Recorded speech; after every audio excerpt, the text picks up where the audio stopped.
How should we start this one? Beatbox. All right, hit it, man. All right, Power. who's gonna hit rap? I thought someone was gonna throw a rap in. Like, what Okay. happened? I was ready, but you know, Getting into the beat, we're just feeling it to get the rhythm. Mm-hmm. stage fright.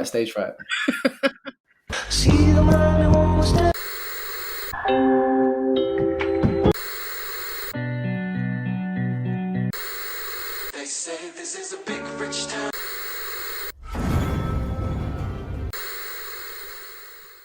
Welcome back to the Binge Podcast. We are live with episode 4. We've got myself, Joey. We've also got Kinney. Hey guys. We've got Ben. Yeah, what's up? And we've got Kamara. Hey. Ben, what you been doing this week? Work. I was just like, Can anyone ever say the word work without singing the song? I know, right? I know. Yeah, man. Just grafting here. You know, still working from home. Lockdown. Pre-season started, so football training, trying to get that fitness. Yeah? Yeah, man.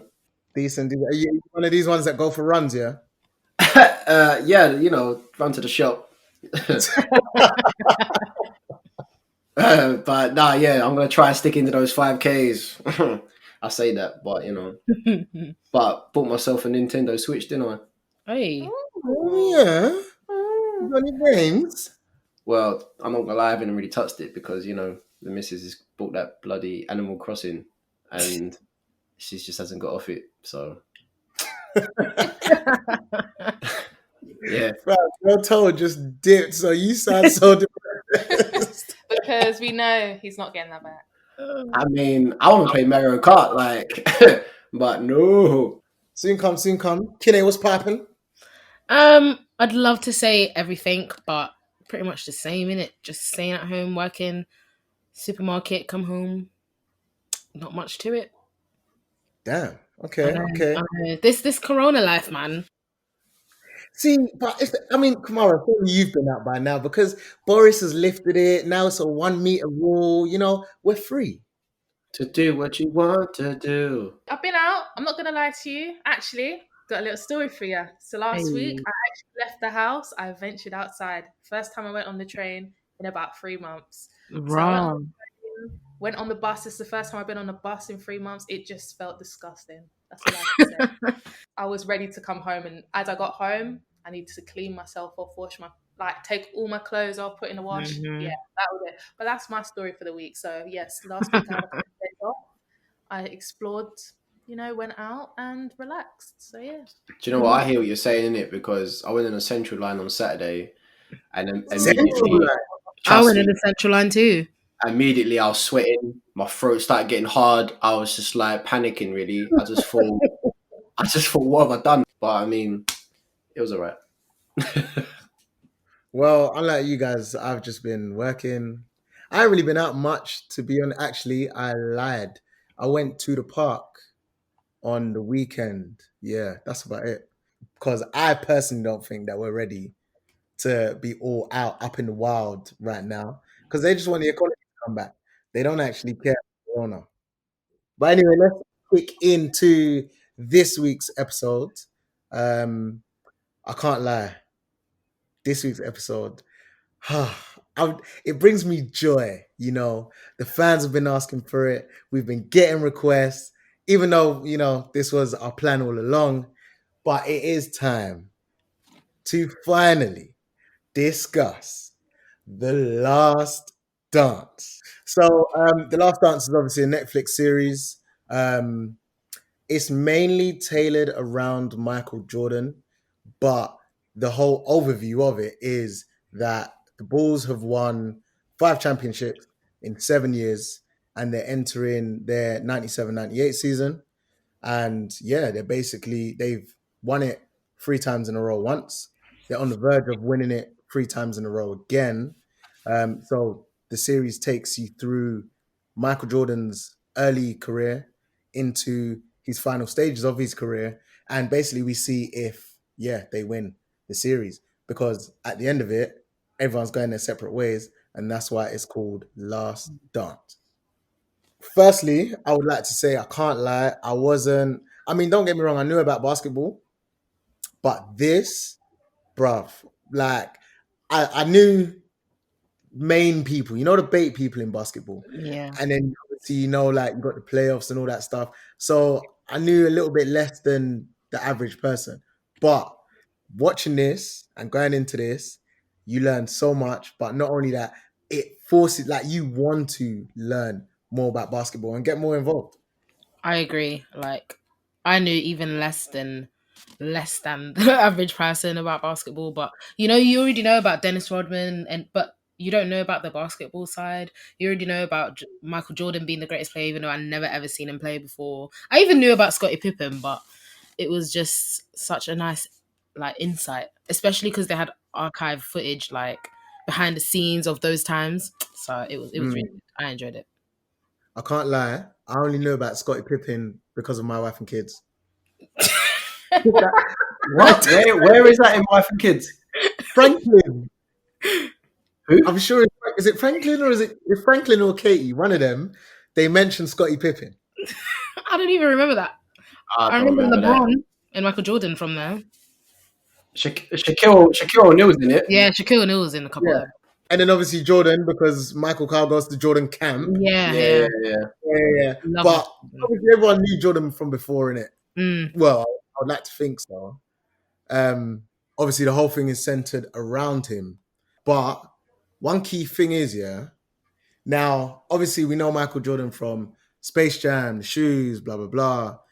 But do you guys think, because they were saying at that time he was like the most famous man in the world.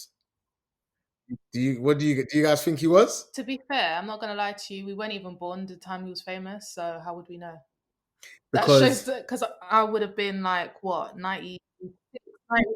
I'm 3 or 4. I don't know who Jordan is. By the time we became adults, by the time we became kids, basically our whole childhood was in the 2000s, and by then he's no longer a basketball player. He's already retired by then. So for us, he wouldn't have been that big. That's why I think what Kene was saying earlier is I knew he was the greatest basketball of all time, but I didn't really know the ins and outs. So the documentary was really good. But I would believe that he would have been the biggest athlete in that time. I genuinely believe that. Why? Oh, why? Just because you see throughout the documentary, and as we talk more into it, that he just had such a huge impact across the world, and he basically put basketball on a pedestal where so many other people became interested in basketball, and that's why a lot of countries are now doing basketball and going to the Olympics to do basketball, because I guess him, Scottie Pippen, Dennis Rodman, and whoever else, they basically brought it to the forefront and just made it a big thing. And I guess he's just a nice, likable person, and everyone wants to be like Jordan. Do you know what? I slightly disagree, because we were proper young when Michael Jordan was at his peak. But I mean, I kind of grew up knowing that Michael Jordan was basketball. Do you know what I mean? Someone said basketball, Michael Jordan comes into my head. Do you get what I mean? And obviously the whole kind of Air Jordan thing with that logo of him stretching out, that's on Nike. That's do you get what I mean? He was a huge, huge icon. I think, we were young to fully know him and know him properly in terms of what he was doing at the time, etc. But I mean, I feel like when I was young, if someone said basketball, Michael Jordan, that was it. That was the connection I had. But the documentary, I thought it was sick because obviously I'm a massive football fan. So I've seen the All or Nothing, Man City, and obviously it shows you the background with the club and how things are run, etc. And it's very similar to The Last Dance. And I really enjoyed it because I think it's really interesting to see what happens behind the scenes and how they deal with transfers, how they deal with players, coaches, training, personal lives, and obviously the graft of competition. Now, as you guys say, like, I don't really know too much about basketball, but I learned a lot from this show, and I thought, wow, they went in, and it was quick. Like some of the things they were doing, the movement, I thought, wow, okay, fair enough. I respect. Yeah, no, I have to agree because it was. It's like you said. Obviously, I've seen a lot of football stuff, and like I've seen All or Nothing and all that stuff. But you really do see like the technical part of it. But not only that, you really see how it's not just the sport. Like it's not just, oh yeah, these are basketballers. It's all about the way how you play, who you're playing with. You need to get the correct players in the correct position, but then management might want to rebuild and etc. And sometimes they didn't want to necessarily get into the playoffs so that they can get a better draft pick. Like all that technical stuff, you learn so much about it. But I would say the key, well, now the main highlight of it was the key players were Dennis Rodman, Yeah. Michael Jordan, Scottie Pippen, and then I would say they really highlighted Phil Jackson as well because he was obviously the coach that brought it all together. Now, obviously, before all of this, no one knew the Chicago Bulls, bruv. No one. In fact, the Chicago Bulls were struggling to even get people in the door to come and watch them play basketball. But then obviously they got Michael Jordan. But everyone was saying that you can't really have like a one-man team kind of thing. That's a lie. Well, you don't either. Listen, Michael Jordan would come on for certain games and completely change the whole thing and do it all on his own. True say, because the time when they showed when he hurt his calf, and then he came back stronger somehow, and he was only allowed to play like 7 minutes per game. That 7 minutes was like transformational in the game. Like he came in and he just bam, bam, bam, bam, bam, pooh, and he was gone. And it was like, yeah, he really carried the game at that point. But I do believe like his team was crucial to it too. Like they just knew each other so well in terms of the game. Yeah. So, I mean, that's a bit of both, isn't it, really? Like, everyone just let him be Michael Jordan, I think. That's what it was. Like, no one was trying to be the star or anything. They just wanted to get them championships. So, they all worked really well. And the coach obviously had a great relationship with the players. So, it was nice that they highlighted that. Yeah, because when he broke his foot, that was, I don't know. I'm half and half, right? And I say this because obviously he was young, wasn't he? That was Yeah. early on in his career after he got drafted. But what I don't understand is the doctors are telling you, bro, you've broken your foot, yeah? So what you need to do is rest. So then what does he do? He's like, all right, I'm gonna go back to college and I'm gonna play with them, man. Even though he didn't tell them, and then he came back stronger. But then him and the owner are arguing because the owner's like, the doctor is saying 10%, yeah, that you could get injured again. And that's your career done. But then he plays anyway. Yeah. That's what we like about Michael, though. Like, he pushes himself so hard. And he's always looking at the bigger picture. Yeah. But, I mean, Ben, would you play football with an injury? If you're just like coming back slowly? I'm not gonna lie, I have done it, and then it's made it worse. 10%. So you don't know Michael Jordan then? Nah, listen, Michael Jordan's a machine, man. Like to do that is just mad. Like, you know, I remember I came on to help out one of my friends' football teams, and then I literally like torn whatever was in my ankle, but carried on playing because there was 5 minutes left. Still, I scored, but it turns out me doing that extra 5 minutes made my ankle even worse. So it was bad. But Michael Jordan, like that's what I'm saying, he's not human. Nah, for this guy to continuously bounce back in his whole career, every season, something will try and bring him down. Whether it was, I don't know, you know, things outside of at home or injuries or age. Do you get what I mean? Like the guy kept coming back. So no ratings, man. Like Respect. even when he was losing his passion, he was still there, like feet bleeding in his Jordans, and he was still giving it all. Like that's true. Like he's not a human; he's a machine, and it paid off in some sense. I guess he got what he set out to get. So can't knock him, man. He got those championships. Mm-hmm. And I would say that, like what Kene said earlier, is that the team worked perfectly together. Yes, it's like they highlight Jordan because obviously Jordan is the star player. He's out of this world. He's not normal. But in order for him to be so, what's the word? So fantastic, he needs to have a team to help him get there.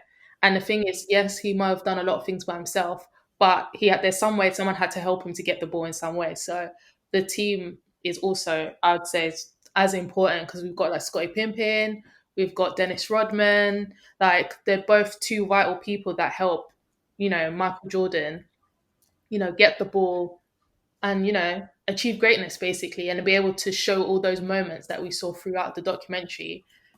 Someone helped him to get there. No, of course. Of course. Of course. A team's a team at the end of the day, and obviously players around certain players help each other and you achieve certain things, but they would have never achieved what they did without him. No. Do you know what I mean? It's like Messi in Barcelona. Like, don't get me wrong, Xavi, Iniesta around them, they played a massive part, but bro, Messi's the guy. Like, do you get the same as Michael Jordan? Michael Jordan, no one will ever be as good as him. No one will ever be as good as him. That's a big statement, That is a big statement because you got Bron James, you had Kobe. Yeah, I don't care. Yeah, you had Magic. Oh, forget Magic, man. He weren't Magic. But he was someone that was inspiring to Michael, though. He wanted to be on the same level, if not past him. So, but he passed him. So, well done.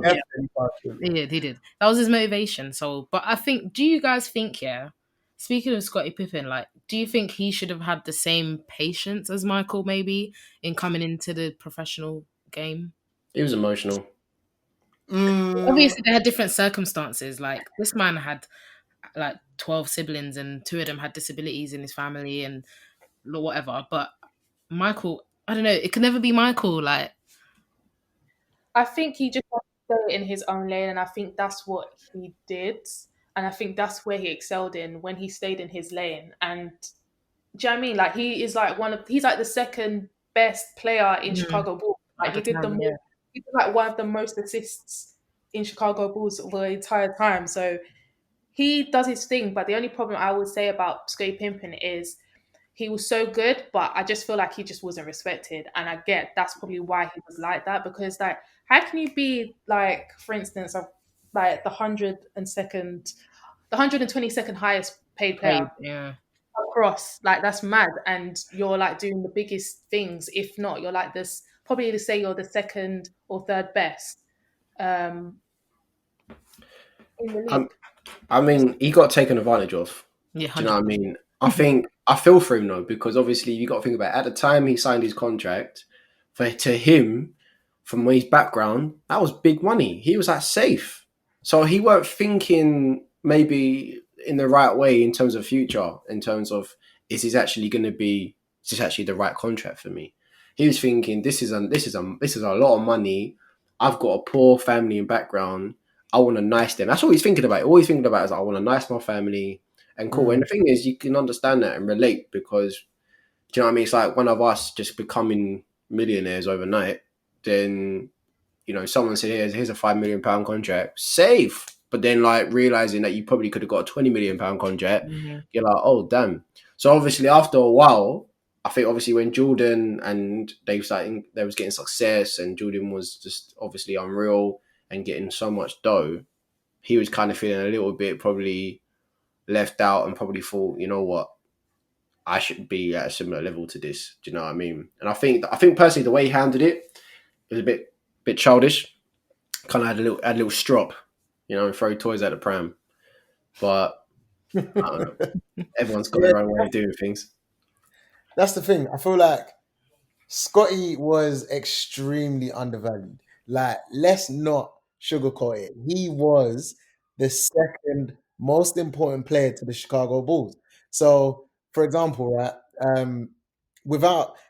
Michael always says, without Jordan, without Scotty, there will be no Jordan.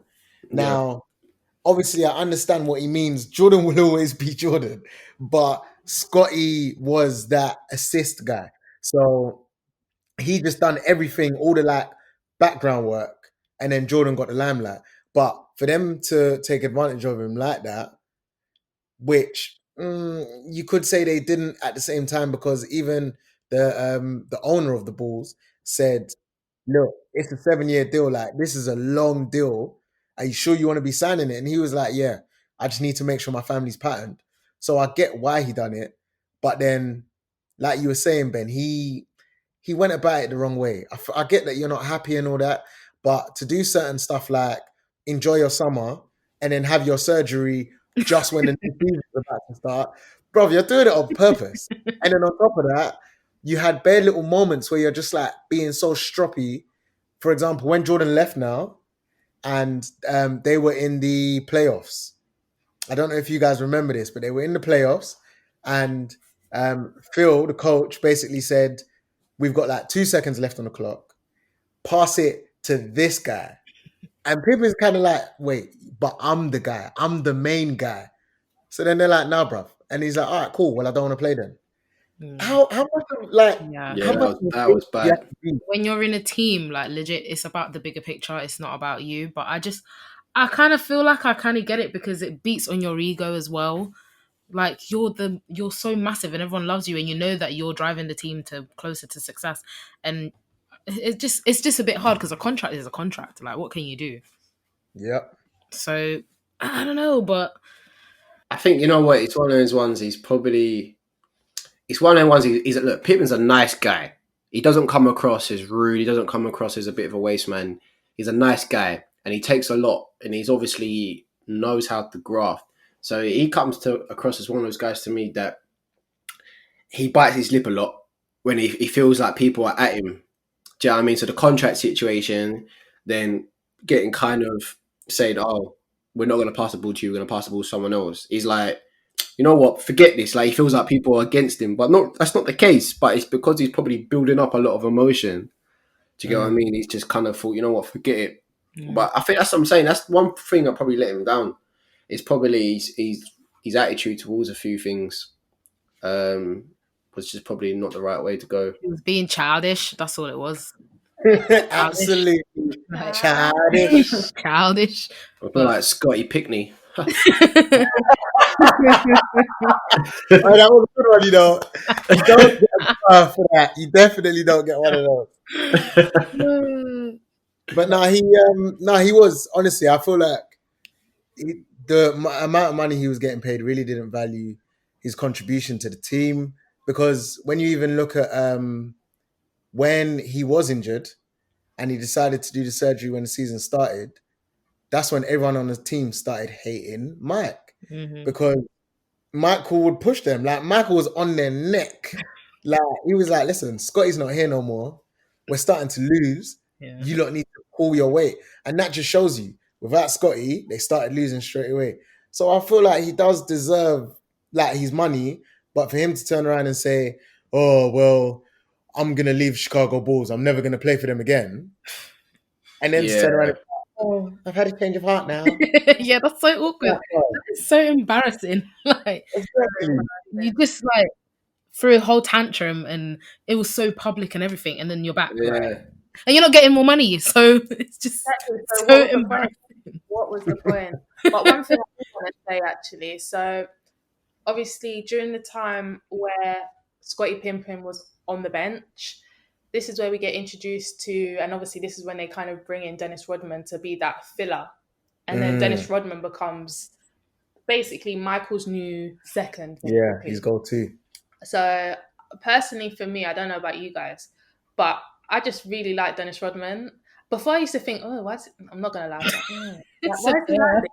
But I think when I watched the documentary, I understood like he's just a carefree spirit, and he just does what he wants to do in it. Dennis Rodman wants to do. If Dennis Rodman wants to go and play on WWE, he's going to play on WWE. If man wants to fly out, To jet Vegas. out to Vegas with Karma and Electra, let's say that, he will fly out. Nah, So- see, the guy was fortunate because I'm sorry, that is not allowed. That No. can't happen. No. It was only because of what he brought to the team at the time and who he was and the situation they was in. He got away with it, and because he was kind of this loose cannon as well, he got away with it. Do you know what I mean? But that will not happen today. Tell you that for a fact. Like imagine some player just goes, yeah, I'm not about this weekend because I'm gonna go on a big turn up. They're like, sorry, yeah, don't come back in it. But like, no, I don't know. He's a bit. Look, I'm gonna try out there. He's a bit odd. I love Dennis. Do you want to bring on Big Brother? Come on. I love Dennis. Oh, yeah. Yeah. Wow, how did I forget? What year? Who was he with on that year? I don't know. He's with a lot of people. No, I love Dennis. The thing is, yeah, like it just shows you his relationship with Phil as well because they had such an understanding. Like Dennis was always gonna deliver on job, so Yeah, it doesn't matter where he is. yeah, it doesn't matter like where he is or what he's doing, like in his spare time. Even though, you know, even when he gets given a little vacay for 42 hours, what was it, 48 hours? Like, it was definitely longer than that. he was gone. Flew out. Definitely longer than that. Yeah, he was gone for a while. I But mean, who is this girl? Carmen Electra. Yeah. Mad. gee. But like as soon as he came back on the court, he was doing what he was doing, and obviously that wouldn't slide in any other job or any other team. But they still got their championships. No, I you swear, know what? I swear he was with Madonna as well. Yeah, he was once upon a time. You know, she likes them young. Yeah, he likes them young. She was the one that gave him the be free. So that's when he started dyeing his hair and that. Mm-mm. I love Dennis, man. Such a good-looking young man at the time. Was he? Dennis, I love Dennis Rodman. Mm-mm. Um, I don't know. Don't know about I'm not that one. gonna lie. If I was on one of the apps, I'm not gonna lie. I'm gonna swipe past him. I can't lie. I love Dennis. But What I like one? him as a person, so maybe I might swipe back. I mean, it showed you, right? So Dennis obviously did his thing outside of basketball, and I think he went through a bit of a mental state of trying to figure out who he was. Mm-hmm. And obviously Madonna helped him and the manager helped him, and that's when he just kind of really let out of who he was in terms of his funky clothes, his funky hairstyles, piercings, tattoos, and everyone was just like, all right, cool, this is who you are, say nothing. But it still showed that he actually had a huge heart and he was actually a decent guy. But on the court, that guy was an animal. Yeah. Like, this guy would just crunch people. I was thinking, damn, I didn't know basketball was this physical, man. I was thinking, geez. The guy, so before they signed him, I can't remember who he was playing for now. He was, but he bodied someone on the Red Bulls. And I think probably from that point, they were like, you know what? Pippin. We're going to sign him. He's like, you know what? Yeah. He was playing for that roughneck team, innit? That team that was just, I don't know, they were blue. They were a blue kit, but they were just smashing people up. And I think it's like one of those teams in it that you think, oh, flipping, I've got to play them. Yeah, do you know what I mean? Because all I'm going to do is come out with this with some skid burns and broken ribs, and you know what I mean. See, the thing is, right? Because I mean, don't get me wrong. I hear what you lot are saying. He's a free spirit and all that. But I agree with Bennett. Can't run, yeah? And I could never dream of just texting my manager, yo, G, I'm in IB for this week, but don't worry, I'll come back next week and finish all my work. That would never, ever run. But with Dennis, because they knew, look, Dennis needs to take his time out so that he can excel on the court, they just gave it to him. And the thing is as well, obviously he went to WWE and done all the Hulk Hogan thing. Then he went to Vegas and man was just like doing all the drugs and the clubbing and the girls.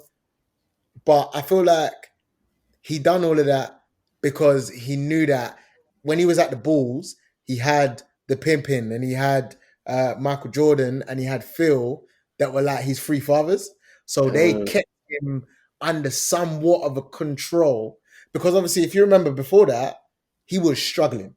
He went through that whole, he had like a mental breakdown where he was in his car and he had the gun. Yeah. Only God knows what would have happened if that was on another day or if he didn't fall asleep. But he didn't really have anything like that once he came to the Bulls. Obviously, he had a little like episode when Pippen came back, and then Jordan and Pippen were back together, and he felt like the third wheel. But he just wasn't really like feeling basketball then. So he didn't do anything crazy. He just was like, I'm just gonna chill then. Like, I'll let you man do your thing. No, they were a team though. Like when they finally signed him, he was the defense. Pippen was that creative midfielder, and then Jordan was that goal scorer. Do you get what I mean? Yeah. Like that's it. They've got it. Do you get what I mean? They've absolutely patterned it, and I think those trio. That's probably why they were seen as. Oh, do you know what I mean? Because they're the ones that just smashed it from end to end. You know. But I mean, don't forget players like Steve Kerr though. Yeah, Steve Kerr was a I silent. think he was underrated. Yeah, he was a silent contributor. What? Yeah. Nah. Yeah, do you know what it is? Do you know what it is? He I feel like he didn't really do much, but he had key shots at key moments, but everything else he didn't do nothing. Do you remember that? Do you remember that shot he done? Yeah, he was always in the right place. Like that shot when I think he didn't believe in himself at that moment, to be honest. But he got it in. Yeah, it was sick. Oh, are you guys talking? Okay, so game 6, 5 seconds remaining on the clock. Mhm. They give the ball to Steve Kerr. Steve Kerr lands it up, swoosh. Yeah, He it gets was sick. It obviously was sick. that was the one that won the 5th championship, but also that was on. Sorry, that was good for him because that was after his father passed away. Yeah, yeah. No, it was. I liked him. I do like his character because I feel like he went through quite a bit as well. He did. And I mean, so we said earlier, like Michael Jordan would go into the change room, go onto the court in training and stuff, and would just be at everyone. Do you know what I mean? I'm not gonna lie, he come across as a bit of a prick. Like, do you get what I mean? It's like, I'm not being funny. If someone spoke to you like that a little bit, you'd be like, bro. And then one time, obviously, Steve Kerr was like, "Do you want to piss off, bro?" And that's what they had a little tiff. So like when Steve Kerr did that, and on the documentary, I kind of gave him a lot of ratings because I was like, you know, Michael Jordan's that big character, he's that big personality, and you just told him shut up. Do you know what I mean? So it was like, raw. So, and obviously going through with his dad passing and everything. No, I rate him. I do rate him. I think he's underrated massively. Shall I tell you what's funny, man? When they said, "Oh yeah, Steve got pissed off, so he punched Michael Jordan," I'm thinking, yeah, he shinned him or something. This just shows you the height difference. When he punched Michael Jordan, he punched him in the chest. Michael Yeah. Jordan punched him in the face. Uh, I thought that was hilarious, man. Do you know, Michael Jordan weren't the tallest though, you know. No. No, he weren't. There were some tall people. Do you know what I Like, mean? free tall. just look Yeah. at their hands. Like, no wonder you can be grabbing that ball and flying in the sky because. Even that Tony Kucho, he Yeah, was tall. tall as hell. Yeah, Tony was cool. In fact, quick question: what did you guys think about the way how they done the documentary? Because for me, so obviously I've seen it twice now, but the first time I was a little bit like, fam, I'm getting lost. Yeah, I didn't like it. They're throwing it back to the early stages, then they're throwing Yeah. it back to 1998, then they're throwing Yeah. it back to like 1984. Yeah. Yeah, the timeline was just going back and forth. And the thing where they'd show you something and then it will go back in like 5 years and then it will carry on from where it stopped and keep going. You're Yeah. like, what is wrong with this narrative? Like, just tell the story in chronological order. But No, it vexed me a little bit because I was like, listen, bro, stop throwing me off, man. Like 1 minute I'm at present and the guy's like pushing 30, next minute he's 16 again. I'm like, bro, like just go through it like properly through the years, through the seasons. Like, why you keep throwing me off like this? honestly, Like, don't get me wrong, it was creative. Like, I thought, okay, yeah. But I mean, oh god, after a few episodes, I was just like, oh, give it a rest. I think they were doing it for a reason though, because I think even well, I watched it I didn't watch it back to back to back. I kind of took breaks in between watching each episode. And I think what they did was they'll tell you what was currently happening at that time. And then they'll give you I think it's to give you some back context. So like, for instance, I can't remember what episode it is, but when they introduce us to the whole Jordans and Air Jordan and all that kind of stuff, they show us at a certain point of his career. And then they say, actually, but at the same time, although he was doing that, they mentioned something about his shoes, and then they threw it back to introducing us to how he had Air Jordans and all that kind of stuff. Yeah, like that makes sense. Yeah, that makes sense. Like I did like that, but I mean, I thought sometimes it was unnecessary. Do you know what I mean? And they throw you off. But yeah, his shoe deal, that was a sick deal, man. His agent, props, mate. Do you know what I mean? He's always coming to family barbecues. You know what I'm saying? Because Right. this guy saw the money in the future for that, and that's it. That's his retirement money, man. He's chilling. Of course. But I think the funny thing was, like, Jordan was saying that how he actually wanted to have the deal with Adidas, but at the time Adidas was a bit all over the gaff. So obviously, like we said, his agent was like, look, there's this upcoming company called Nike. Do you know, they're only known for doing track shoes. However, they've got this new shoe and it's going to have air soles. What about if we call it Air Jordans? Yeah, Like, trust. who thinks like that? And then like, I think they were saying at the time he was a rookie, innit? So he didn't have much. And I can't remember, it was like something about they gave him triple the amount of which they would have normally given an athlete. So he got like 250,000 and he sold triple in his first year. Could you imagine? And look how big Jordans are now. So that's mad. Like, that's money, retirement money for the rest of your life and for your family and for everyone underneath. And literally.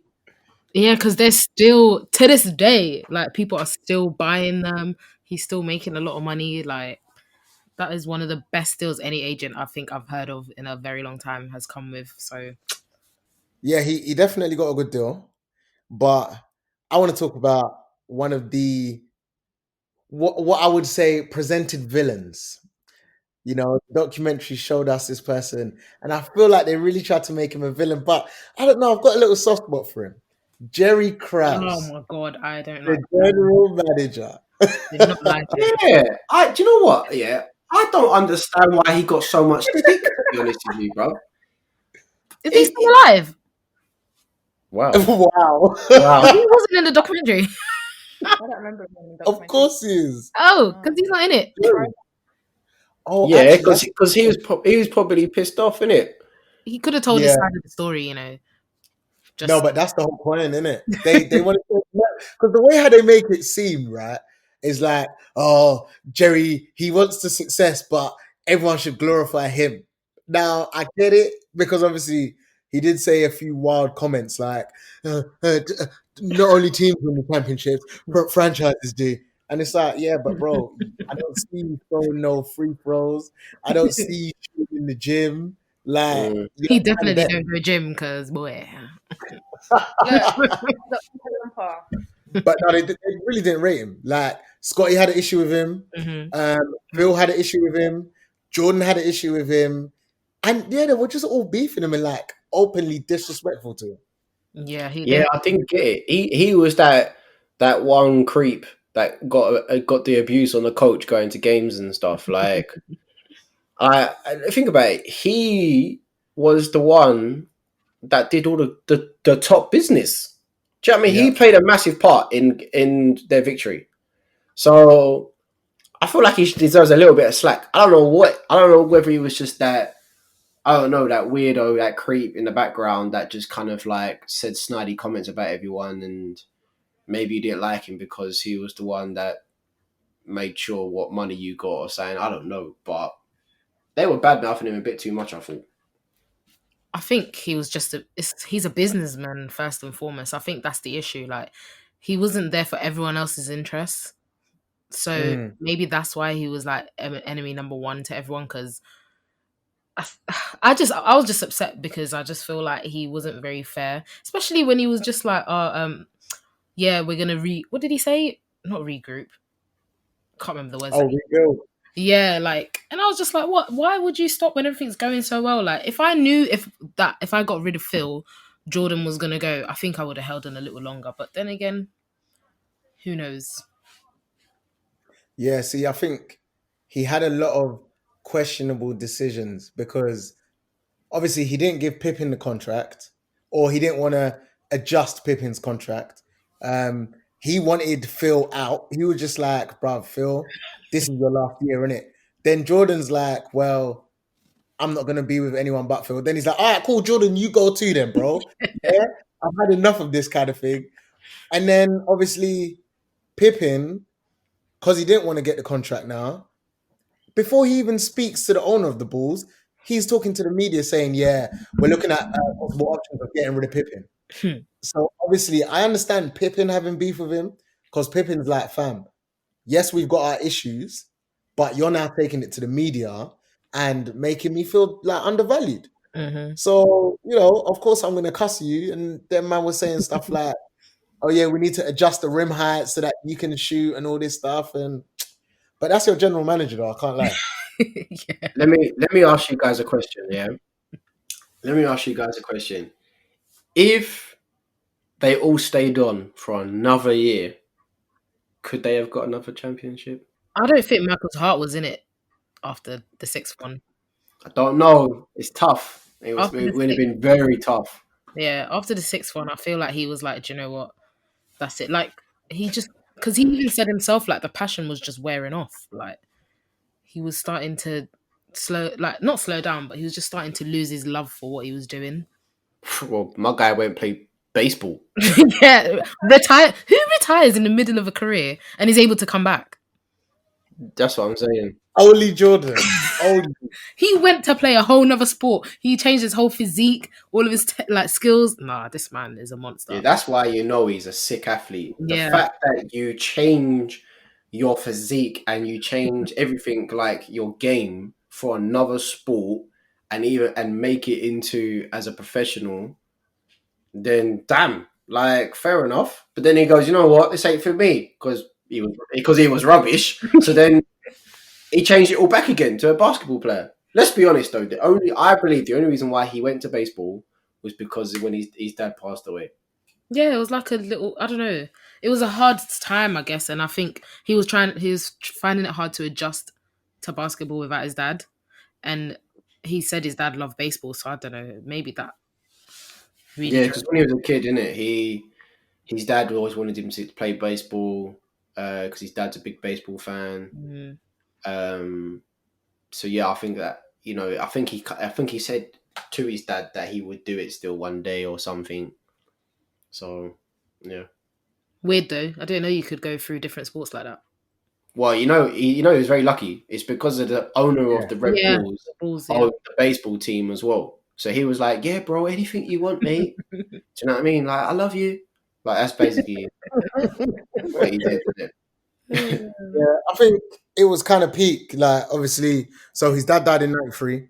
But I think that was kind of peak because obviously they shot him. Yeah, And they robbed him. So tragic.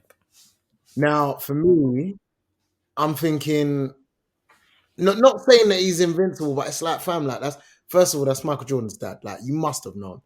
Like, definitely must have known. But then Jordan took it hard, like proper hard. So then obviously he, leaves the Bulls and all that.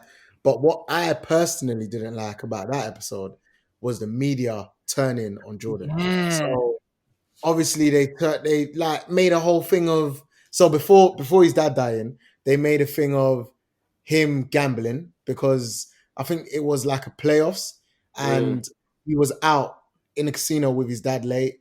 Well, they say it was late, but it was like midnight. And he just wanted to let off some steam. So the media took that and was like, oh, you're not dedicated, you're not committed, and you've got a gambling problem. Cool. Then his dad dies, and they're like, oh, does this have something to do with Jordan's gambling problem? And it's like, fam. So disrespectful. Ain't it? Let the man mourn. Like, I hated that personally because I feel like the media they just want stories, innit?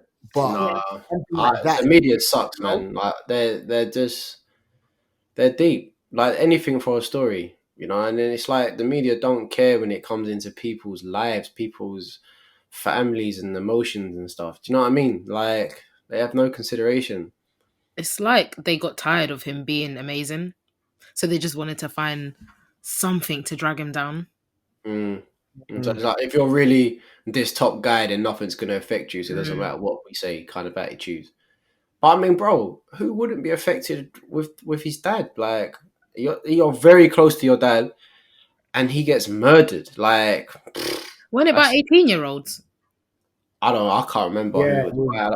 I wasn't sure that there was too much information about it. Was there? That is insane. there was 2 young guys. They said. Yeah. But no one got like arrested or sentenced for it, did they? That I would have to confirm. I'm not quite sure. I think they did. Yeah, I don't know. I can't remember. I think they said 2 people got caught, Yeah. but I can't remember. To be fair with you. But that being said, obviously, I know that he didn't take like what the media said to heart, but he took a lot of other stuff to heart. Like throughout the series, there are so many moments where someone has said something and that has just triggered him, and he Yeah. just goes on. When they show it to him on the iPad. Oh yeah, he was like, I don't remember like And that. and he's I just don't remember like that. I'm like, what are you doing, dude? he might crush the iPad. The No, iPad exposed their secrets, boy. Bruv, bad secrets. got snaked. But Mhm. I mean, he stood his ground with a lot of stuff as well. Like there was this championship, I think. Yeah, this is where you know sport is not my expertise. He was in a championship, and when I think it was the team that Rodman used to play for, and they kicked him out. And the guy was like, "Yeah, I went to say well done or something," but Jordan was like, "That never happened." And then they showed him the clip of the man speaking about it, and he was still like, "No, never happened." And it was like, "Okay." Oh, Pistons. Mm-hmm.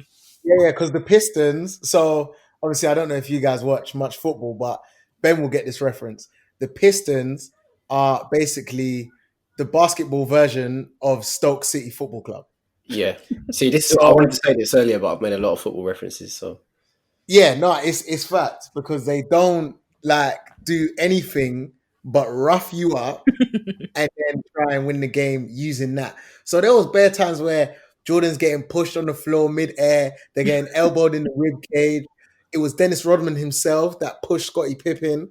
But then I don't know, because obviously the Bulls were more like They were tactical, innit? like they're more, we've got the flair. We ain't really got like the bullies, we've got the flair.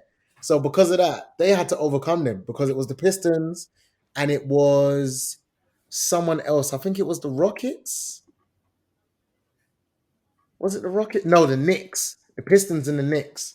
So they faced them at different times, and that's when them man had to go gym, fam. Yeah. No, Everyone they had to bulk up. actually did. They actually did. But that game where they were getting bodied and the ref weren't doing nothing about it, but they kept going.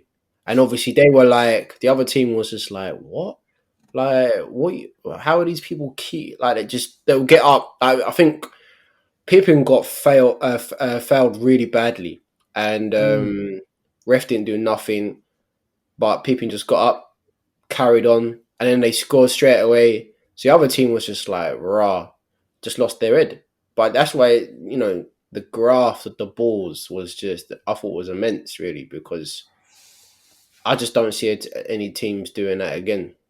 They just had tunnel vision, innit? They were Like, gonna win. the way the Bulls were and the way they won things and how they did it, it's like when Usain Bolt was smashing the Olympics and getting goals left, right, and centre. No one's gonna do that again for years, like or ever. Do you get what I mean? It's the same thing. Like they did that history in basketball, and it was just immense.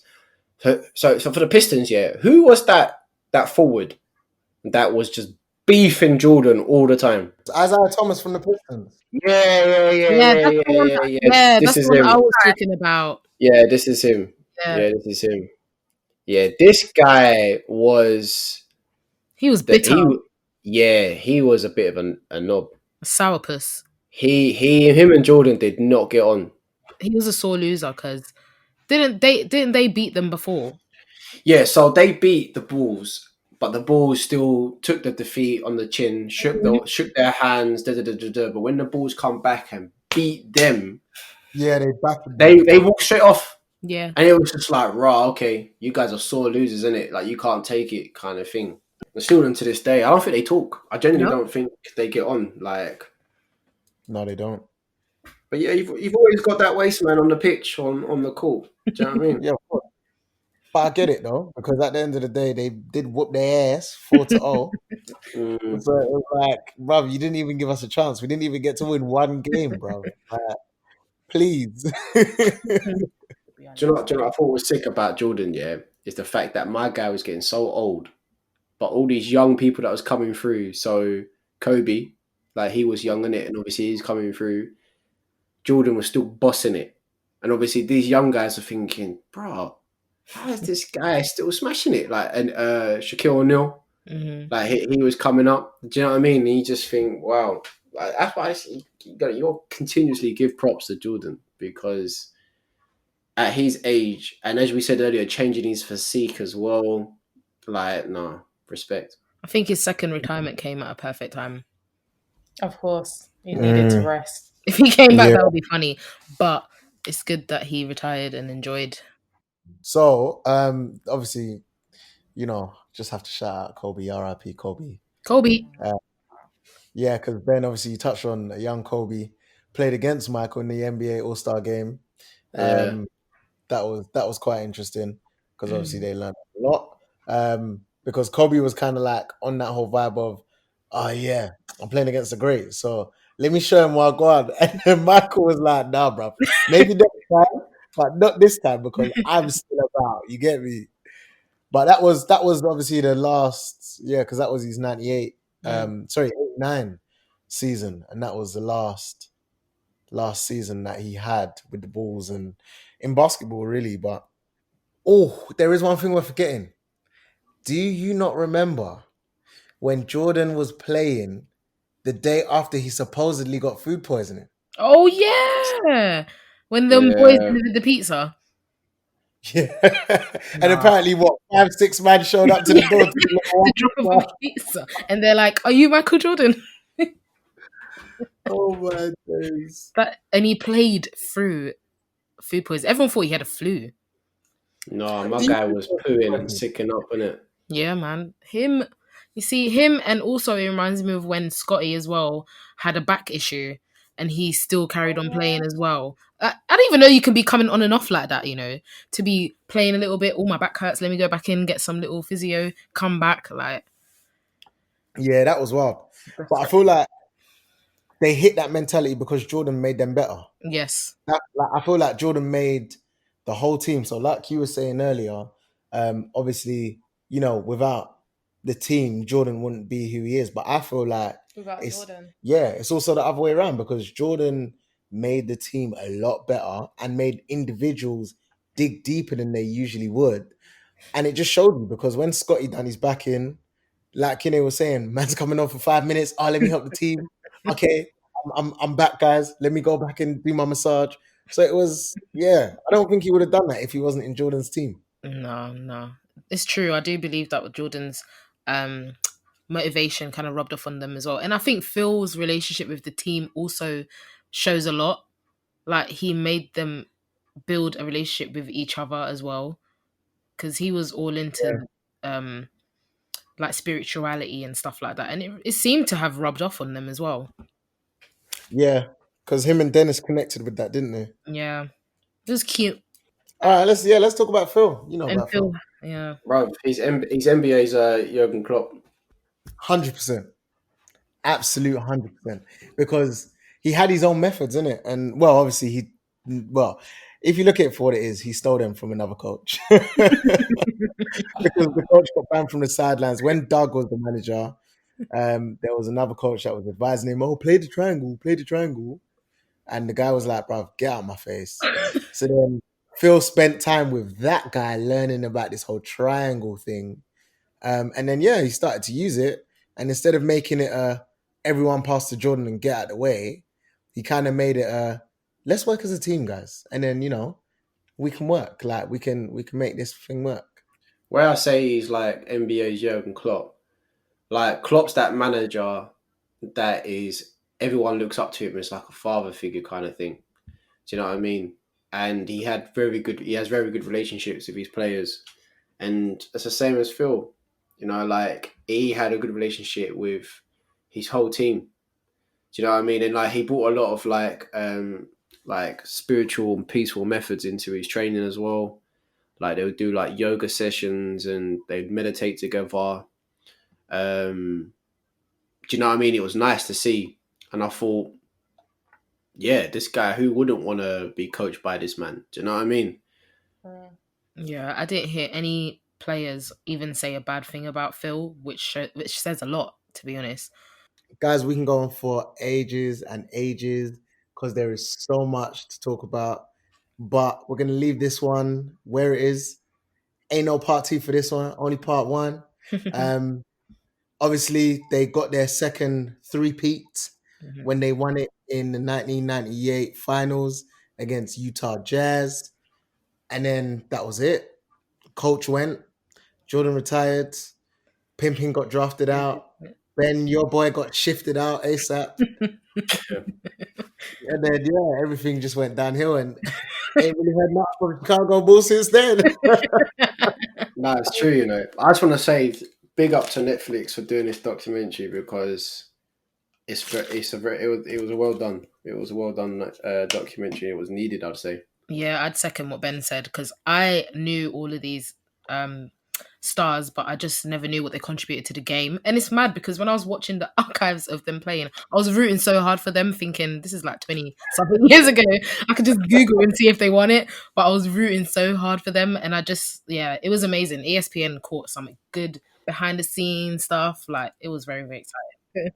The impact of Jordan bringing basketball to a international stage. Definitely. Like, he was so vital, and I don't think I quite understood that until I watched the documentary. And also, like, Scottie Pippen and Dennis Rodman. I knew about Dennis Rodman and Pippen, but I didn't really Pippen. Sorry, Yes. Let's get his name correct. Pippen. I knew about them, but I didn't know that much. So it was really insightful to just kind of understand more about that, understand more about basketball, because again, I played it, but I didn't really know much about the ins and outs and the background. So I think it was really good. And like, I basically second what you guys say. Like, I am so happy that they brought this to Netflix, and hopefully they'll bring more kind of stuff like this in the future, because it's insightful. It's good for us as a generation that came a little bit afterwards to understand why everyone keeps calling Michael Jordan the best, and now we understand why. He's amazing. It's a goal. Yeah. Like, honestly, the thing it's like you said, he, made basketball globally known, and for someone to do something like that, yeah, that is a global impact. Like, that's crazy. You put a whole sport on the map, not just a team, not just yourself, a whole sport. Like, you really got to be someone to do that. But yeah, I'm waiting for the next one, and I'm really hoping that it's going to be Kobe. That's the next documentary I'm looking for, because Kobe had a good career as well. Yeah. So I'm hoping that they show us that. And then obviously we all know next in line is going to be Brown. Yeah. But unfortunately, that is all we have time for. Should we quickly wrap up with a 3-second what's everyone watching at the moment? So quick fire round. We'll start with Ben. I'm watching the Defiant Ones on Netflix. Okay. Kinney? Season 3 of The Sinner, which is crime following a police officer solving impossible murder crimes, which is very, very interesting. Kamara? I'm just kind of watching Dynasty. It's more of a relaxed tone. It's basically a spin-off of the original Dynasty, which was a big soap opera back in the day. So it's just like a more modern version. So that's what I'm watching at the moment, and it's on Netflix. Well, also on Netflix is Sherlock. and that is what I'm watching. Obviously British. The guy from Doctor Strange himself. Pretty good, pretty entertaining. A lot of mystery crime thing going on there, but I would definitely recommend. But yeah, that's all we got time for. Again, thank you for listening. We hope that you enjoyed, and look out for our next episode next week. Peace and love. Bye. Bye. Goodbye. I thought you said shepherd's Right. pie.